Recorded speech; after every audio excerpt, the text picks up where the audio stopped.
a bad mistake. You made a bad mistake. In English. Yes, he spoke English well. Mm-hmm. And she understood English too, by the way. I found that out, but she wouldn't speak it to me. He says, what we need you to do is, don't worry, we're going to make you coffee. You're going to come into this interrogation room, and we're just going to have a polite talk with you. And you'll probably be everything will be fine in 10 to 15 minutes. And I said, wait, you want me to voluntarily accompany you to an interrogation room?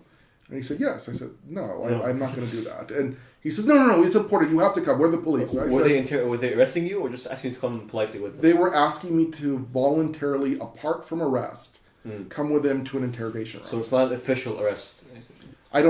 What I told them was, I refuse to do that. If you have questions, you can ask me here in public in front of my students. Or, if you would like to arrest me and take me to the interrogation room, I will not resist. I said, you're free to handcuff me. Okay. But I will not go under interrogation apart from arrest. And if you arrest me, I want my lawyer, I want my consulate, I want the embassy officials, and I want my university to know about this. Yes, since you're an American citizen, yes. So then they would start insisting, no, we need to go. I said, look, you can come to my office on campus anytime. We'll sit down, I'll make you coffee. And they said, no, I don't go to your office. You come to my office. Come to the interrogation room. And I'd say, no, I'm not doing that. And then they would kind of go and huddle up and yell and scream amongst them. They were angry with each other. And then come back and basically present the exact same thing to me again. We just need to come and have this conversation. Come with us. You're not in trouble. Second wave. We just need to have a conversation. And I said, no, I'm not going anywhere with you voluntarily. You either need to arrest me or let me go. Those are your two options. And then they would do this again, and this sort of theater going back and forth. This happened maybe 5 or 6 times. And then, I am sweating. I am not comfortable here. I am, for the first time in a while here in Egypt, really feeling like a foreigner. Because I live here. I built a life in Egypt. And yes. Immediately, you have a family here as well? Yeah? I have a family. I love living in Egypt. I came here not to leave. I came here to stay. And, for the first time, I was realizing I'm not Egyptian. Not for the first time, but for the first time in a while, I was realizing You might have bit off too much that you could chew, yeah. Yeah, so, but finally, the final time, this is what happens. They come back again, and the head, again, the man who seemed like to be the ranking officer of the military and police side of the thing, of the equation, says, Professor, I have just spoken to Magda Haroun on the phone, who is the leader of the Jewish community. Yes. She says that you do not have permission to be here, and that we should arrest you, and that she doesn't know who you are. So it's a bluff, basically. Yeah, I know Magda very well. I love Magda Haroun. So I said, oh, that's interesting. So I pulled out my cell phone, put it on speakerphone, and I called Magda. And Magda's like, Adam, how are you? How's your wife? Very friendly Magda. And she was amazing. I'm like, oh, Magda, she's wonderful. I can't wait for you to meet the baby. I'm surrounded by officers right now. But let's put that conversation on hold, and let's because and then she had a conversation with the woman again, supposedly from the Ministry of Antiquity. But Magda, cleared up with them. She's screaming and yelling at Magda. She starts trying to grab my phone. The woman from, again, supposedly from the Ministry of Antiquity. Yes. And I don't let go of my phone. I said, no, if you want my phone, arrest me and you can seize my property. And she's spitting on me. And finally, the security, the ranking male officer, he kind of calms her down a little bit. And they start to have a kind of a heated exchange. And he comes back and he says, you can go. I don't know how long this whole thing happened, because I was preoccupied at the time. It felt like about 45 minutes. That's what it felt like. That's a long time. Yeah. Then the students were, we walked out very quickly. You and the 6 students that were with you. Yeah, the 5 to 6, 7 students, I forget exactly how many. We walked very quickly to the cafe. The students were very there. They had a standing ovation. They were all clapping. It was an amazing experience. It brought our class together in just a fantastic way. And then, we had our coffee and our croissant. We went to the church. But we're still in Coptic Cairo. I sped the church visit up faster than we normally do, just to get out of Coptic Cairo and go to Al Rafay and Sultan Hassan. Now, normally I lead the tour of Sultan Hassan and Al Rafay. At this time, I was a little bit shaky, and I just sat outside and drank a Diet Coke and I paid a tour guide to show them around. I couldn't. I was not. I like to think I'm a brave person, but I'm a professor. I'm not a professional criminal or anything like this. So that was a really scary experience. But one of the most troubling things, Omar, was that after this had finished, I thought that the university would be very proud of me. I mean, here I had, at the risk of my own safety, safely delivered, the vast majority of my students and got them out of a dangerous situation. I upheld academic integrity. I worked in the best traditions of AUC. Yes. I sent a report to the president, to the dean, and my department chair, and the dean of students, the security officials when I get home. Not a single one of them calls me or even responds. No one. No one even says like, "Hey, good job," or "I'm sorry, it seems like you went through a lot, Professor. Thanks for what you do for AUC." Instead, so I speak to my lawyer, and he suggested that we kind of just get out of town for a while. Out of Egypt or out of Cairo? Well, he just said get out of Cairo. So we quickly packed a bag and we went down to Fayoum for the weekend. Yeah, so we went there for like kind of a long 3-day weekend, and I was not relaxed during that weekend. You were expecting the officers to blow open your door any second. I wasn't expecting anything, but I was open to anything. I was anticipating the worst. And so you received no support from the university at all? Well, here's what happened. The exact opposite of support. They condemned you. While I'm driving down to Fayoum, we're in a taxi, I start to get emails from some of my students. Okay. Saying, why does the dean of students and why does the general counsel of the university want to meet with us? What's going on? So they know what happened, basically. So someone told them what happened. The dean of students and the chief attorney for AUC, a woman by the name of Sunanda Holmes, had opened up an investigation into the field trip into me. Like, what's the charge? Basically? Without even informing me. It was an investigation. There was no charge. Okay. But they didn't even tell me that they were interviewing my students. Okay. That's, to me, I think, a problem. If you're interviewing a professor's students, and the students didn't know what was going on there. Like, why would they be... Most of them were even there at the time, like the 6 students. Well, no, they weren't, but they were part of the field trip. The beginning stage. And most of I got these amazing emails from my students, like, you did such a great job, you protected us, you thank you so much, you're a hero, all these sorts of things. And I'm like, why are they investigating me? Like, this is insane. But they interviewed a bunch of my students. They said it was very bad press for AUC to have foreign exchange students manhandled by police. They weren't manhandled. But my students really came to my defense, and they got very upset at the university for this investigation.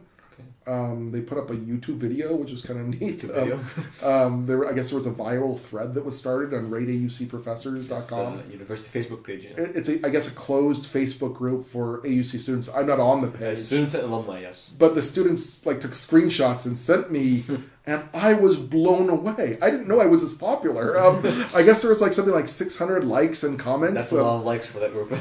I was just flabbergasted and really honored, because I work really hard for teaching here. I care about my teaching. My pedagogy, teaching is my life. I love doing it. I love research and I love teaching. You're a good teacher. Thank you, I appreciate it. But you never know exactly what students think about you. There's some students who resent a teacher who cares about teaching because they just want the least amount of work possible, and did you give those 6 students an A at the end of the semester? No, it didn't factor in. I did offer them coffee, and my sincere gratitude. Coffee. Well, if they ever want to come back, I'd love to buy them lunch or something like that, but it doesn't affect their grade. If I gave students A's for saving my butt, that'd be worth it. some crazy student would invent ways to get me in trouble so they could come and save me. So look, I wasn't going to do that. Academic integrity is of the utmost importance to me. But I felt supported for really the first time throughout this entire crisis with the Tahirs and with the university. The university is facing a problem here, a legal problem, in that my contract, it says I'm the Abdul Hadi Tahir chair. Yes. So it would be very difficult for them to fire me for calling myself what my contract says that I am. but it sure would be convenient for them if I did something illegal on a field trip, and they could fire me for that. Yes, they had an excuse. So I think that's what the investigation was about. Sunanda Holmes was supposed to meet with me, and then she just blew off the meeting entirely. My department chair and I were just waiting in my office for her to show up, but she refused. She just didn't come. And then later that evening, the provost canceled the meeting, which was scheduled for the next day that I was supposed to have with him. Oh, so just to clarify, so that altercation with the authorities and whoever, assumingly it came from the Ministry of Antiquities, that happened after you received an email from the university saying you should relinquish your title and you can't Yes. go on saying that. Well, that's immediately been afterwards, happening. or like how long was the time gap? So the issue of the Tahir chair has been going on since January of 2017. January 19th. Okay, So it's been, it's been 3 years. no, it's been 2 years. Oh, 2 years. Sorry. I'm sorry, not January, forgive me. The issue with the Tahir chair began in July of 2017. Okay. So it's been about 18 months, Yeah, a year and a half. a year and a half. But the field trip and those issues happened right when this has picked up steam again. In November of that same year. No, November of 2018. Oh, okay, so it's like So a ways later. yeah. But Tarek Tahir apparently has gotten more interested in whether I'm still calling myself the Tahir He chair. holds grudges apparently. And I guess he remembered, or some student or somebody told him about He had a vision. about that I was still calling myself the Tahir chair. Yeah. And he got upset with the university again, and the university has reapplied more pressure on me. This reapplication of anger and pressure really picked up in November of 2018, and the field trip was also in November of 2018. That's What also coincidence. when I'm nearly arrested in the streets of Cairo for doing my job and for caring about students and about comparative education here, religious education here in Egypt. Yes. So this is not a particularly safe situation. I care about comparative religions here at AUC and in Egypt. I still want to do my job here to the best of my ability. And what I would love is if the provost and the president would either tell Tarek Tahir no, he's the Tahir Stand chair, and defend you. or they would sit down with me and let's find a solution, because this is not an impossible problem to solve. And I'm a reasonable person. I care about this institution. Okay. I care deeply, and I care about my students, and I care about the reputation of AUC. Omar, one of the fantastic, and not in a good way, but just one of the fantastic claims in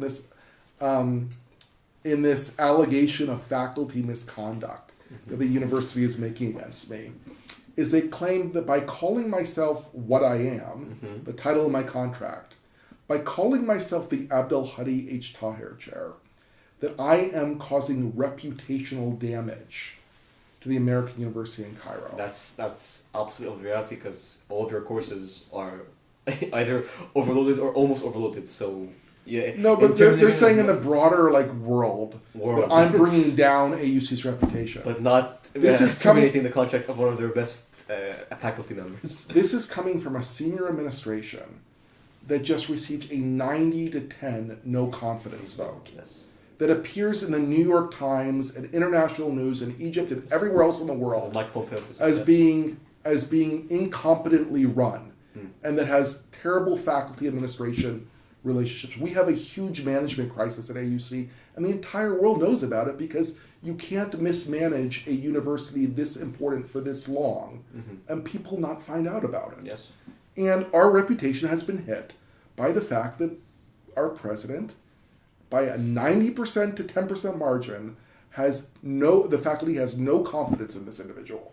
He's an individual that has done great damage to this university. He's one that, frankly, perhaps isn't qualified to lead a university. My understanding, Omar, is that you're going to be graduating Very soon, yes. When you graduate in a few months, you will have the same academic qualifications as the president of AUC. He has a bachelor's degree. Well, he'll have a lot more experience. He has great experience. That's wonderful. But he doesn't have a master's or a PhD. Yes. He doesn't have any academic credentials to lead an academic institution. That is true. And this, he's caused tremendous reputational harm to AUC. And now they're telling a Saudi billionaire, who, frankly, is an Islamic extremist, I mean, and you think he's an Islamic extremist? well, I think it's pretty extreme to fire someone from their position or attempt to have them fired or removed from their title because they don't agree with your religious views. Mm-hmm. That's pretty extreme.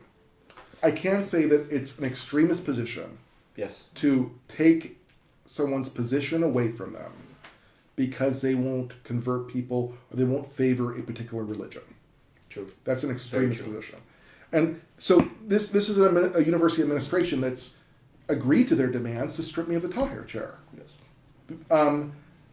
And these people are saying that I'm causing reputational damage to American University in Cairo. I am defending the reputation of the American University in Cairo. I am fighting for that reputation of the American University of Cairo because I know what this university has been, I know what it should be, and I care about the education of my students. I care about this program, and I have a moral obligation to defend this program. And I will not allow these people who are motivated purely by religious extremism in the case of Tarek Taher, or by wanting to please a billionaire potential donor on the part of the administration, to take away a crown jewel of Egypt and higher education in Egypt and of the American University. If they want to sit down and discuss things, if they want to make a deal, they will find no better negotiating partner. I am very open to this. I want to work with them. But if they want to continue these high-handed tactics that I just need to obey and submit because they're in charge, well, I'm sorry, there's laws, and you have to follow your contracts. Okay. Well, Professor Duker, thank you very much for taking the time Thank to you for participate in this interview. These have been some great questions, and it just shows that, despite some of the reputational hits that AUC has been taking in the international media recently, our students still ask amazing questions. Our students still have this inquisitive nature. They want to know what's going on in their university and how a university is run. The best support I've had in this process has been through international academics, professors at other institutions, and by my own students here at AUC. Our students are fantastic, and despite the reputational hits we've taken, you guys have an interest in this stuff. And I think that speaks very well of what an AUC degree can do, what a liberal arts degree can do. You took a class with me. Yes. And you got a high A Yes. in a class that is very difficult, And other things as well. that required incredible amounts of readings. Yes. And you did this because I would sometimes stay there at night until 2, 3 a.m. just to finish the readings for next class. And you and did a my family would fantastic come out job. like, why are you still awake? I'm finishing the readings. Yeah. I mean, I don't know if you want to tell, what background are you from? Would you like to reveal that at all? Yeah, I'm a Muslim. Yeah. So you're a Muslim, and you're staying up till 3 o'clock in the morning, reading about what Christians who have been dead for 500 years believed and did. Yes. That's why I want to be the Abdul Hadi Tahir chair. That's why I came to AUC. I love that. I love being here when I hear stuff like that. And it's been the honor of my life, the privilege of my life to teach AUC students here in Cairo. And I hope actually, we are privileged to have you as our faculty member. Sorry, as our teacher. Yeah. Well, I'm glad to be able to teach. I'm glad to be able to lead a program, and I hope I still am able to do so. Thank you very much for your time. No problem. Okay. Thanks so much.